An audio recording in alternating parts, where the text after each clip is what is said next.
Nous sommes bien au dimanche 29 juin 2025. Gloire à Dieu, créateur du ciel et la terre. Nous sommes aujourd'hui dans un temps où la plupart des femmes ne savent pas où elles vont avec leur foyer.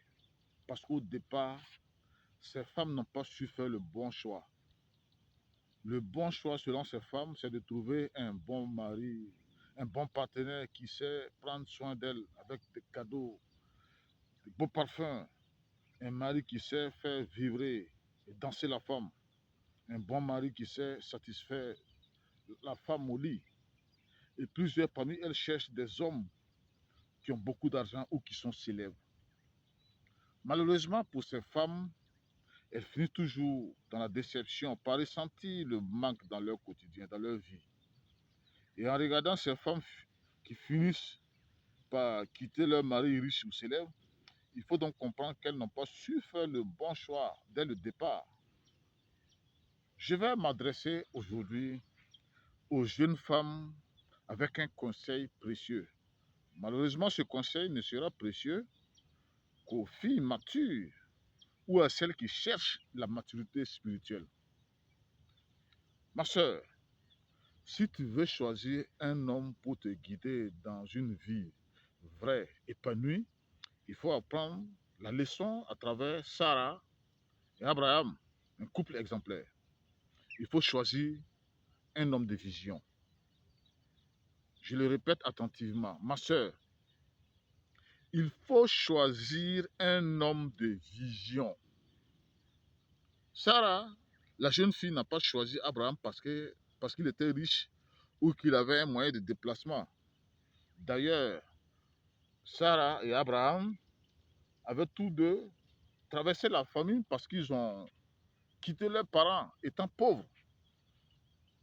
Sarah n'a pas choisi de suivre pour que Abraham lui donne des enfants.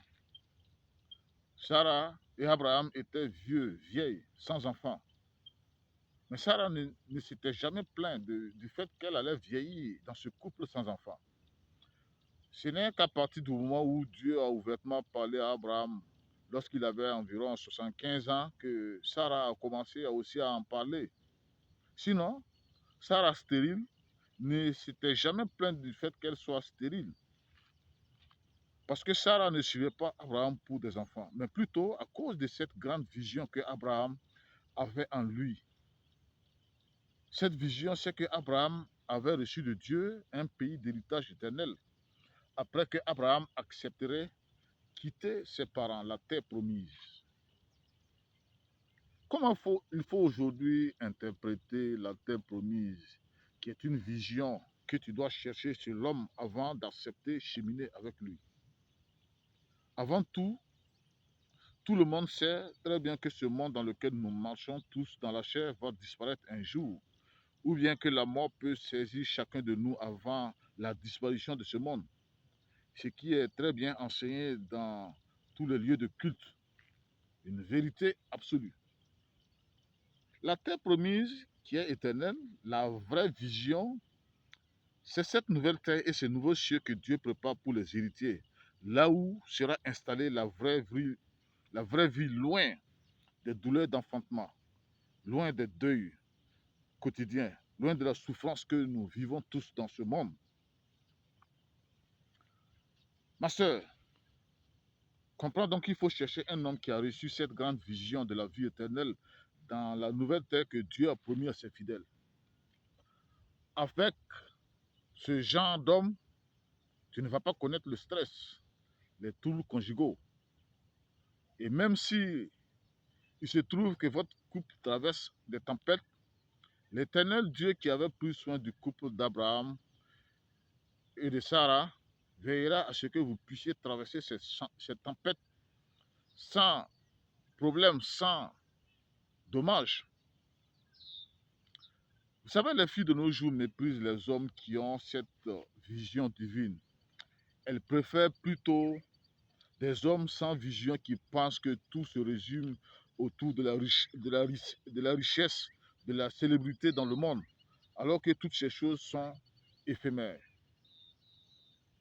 Beaucoup de filles qui manquent de discernement finissent par devenir des passe-temps de tout homme qu'elle croise dans les coins des rues. Et après, ce sont ces mêmes filles qui crient partout sur le toit en disant: oh, les hommes sont mauvais, les hommes sont mauvais. Pourtant, c'est par leur manque de discernement qu'elles sont tombées dans ce trou. Vous savez, ce message va conseiller toutes ces femmes qui savent bien s'asseoir tranquillement pour réfléchir. Mais pour toutes ces femmes et filles qui pensent que leur, leur intelligence est liée à leur beauté extérieure, qui attire ces hommes qui aiment les plaisirs sexuels, elles vont jeter ce message dans leur corbeille. Ma sœur, cherche un homme qui a une vision, un homme qui a une télévision, sinon tu vas regretter toute ta vie. Ma sœur, écoute donc cette conclusion, le conseil que j'ai à te prodiguer. Méfie-toi très bien de cet homme qui viendra vers toi pour te promettre et qui pourra même t'offrir toutes ces belles choses du monde qui sont éphémères. Car le jour où toutes ces choses passagères viendront à manquer dans votre couple, la détresse sera très grande et elle va s'inviter dans ton couple. Les tensions conjugales vont se multiplier dans ton couple comme des séries télévisées que tes voisins viendront euh, suivre, exactement comme ces épisodes que tu aimes tout le temps suivre dans la télévision. Ma soeur, sache donc que tu es aujourd'hui libre de prêter attention, de vomir ou de chier sur ce message.